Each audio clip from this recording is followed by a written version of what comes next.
I'm putting together a team. People with special abilities. You see, I believe enemies are coming. Stop right there. I'm in. You are? Now that the Justice League trailer is out, and it has jokes, there's a lot of talk about DC's course correction, as if the overly grim tone of Batman v Superman was the key to why it wasn't that good of a movie. But from my point of view, Zack Snyder could make Justice League an out-and-out comedy, and it still wouldn't fix what I see as a more fundamental problem in his filmmaking, something that's really apparent in Batman v Superman. His preoccupation, his obsession with moments, the expense of scenes. What do I mean by this? Well, let me start by saying this. Movie moments are awesome. A really great moment can be transcendent. They can leave deep, lifelong visual impressions on a filmgoer. They can come to represent a whole new category of feeling. That's why film geeks like me reference them so much in conversation with friends. When you're a film student, at least when I was a film student, that's what makes things exciting. Most of the student films I directed revolved around a few moments that I thought were going to blow people away. If I could just navigate the story there, that would be enough. The moment would do all the work. Then I'd just navigate to the next one. For this reason, my student films weren't that good. Batman v Superman: Dawn of Justice, I think, suffers from a similar problem. Zack Snyder is obviously obsessed with moments. The movie is chock full of them. Moments when time is slowed down and the composition is just right. Moments when the score swells and the film tries to broadcast a single message. Be awed. A lot of people talk about Snyder as a great visual stylist. Well, of course he is. That's where all the focus goes, toward crafting moments. They say his characters lack motivation.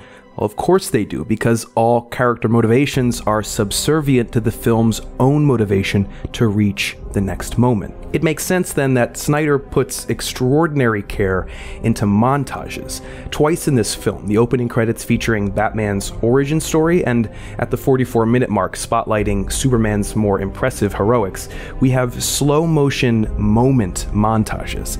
There are something like 40 shots in these montages together, and they all aim to be iconic. I think if Snyder could make a whole movie like this, he would. Oh, wait. He already did. This is Sparta!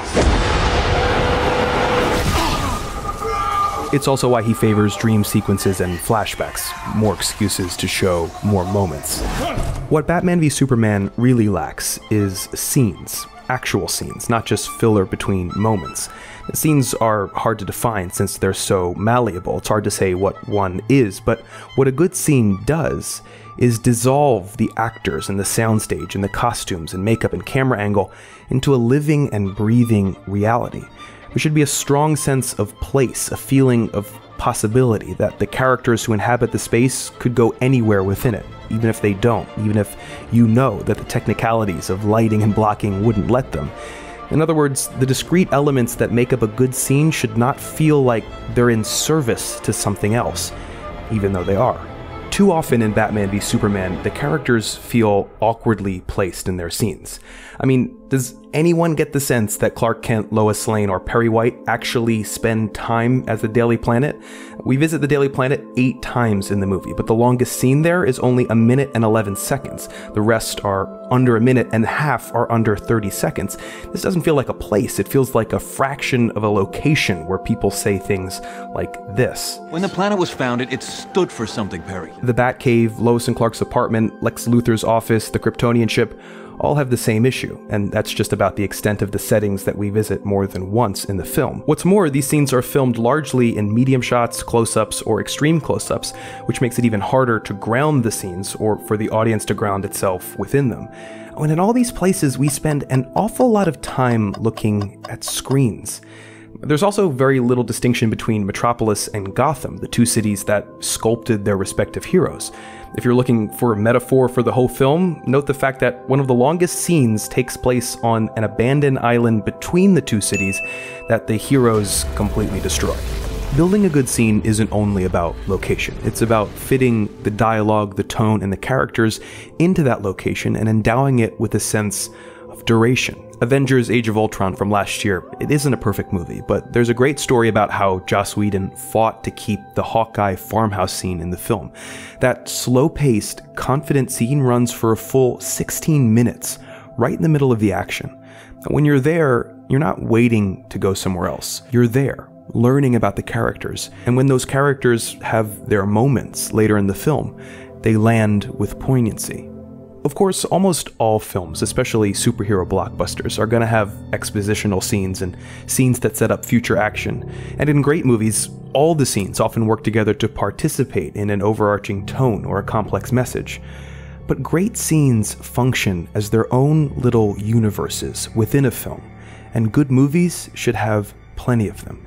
Batman v Superman runs for 2.5 hours with a heaping helping of big moments, and yet I don't quite feel like I've been anywhere. The scene is where awe is loaded into the chamber. Firing the gun without loading can only result in empty noise, a bang, but no impact. I'm always hopeful about new Superman movies because Superman is so important to me, but I won't let some Batman jokes and upbeat rock music fool me. Lightheartedness isn't the basic problem that needs to be fixed here. The overused and unearned moment is DC's greatest foe. Hey guys, you know I couldn't resist doing a video on Superman. I just can't resist.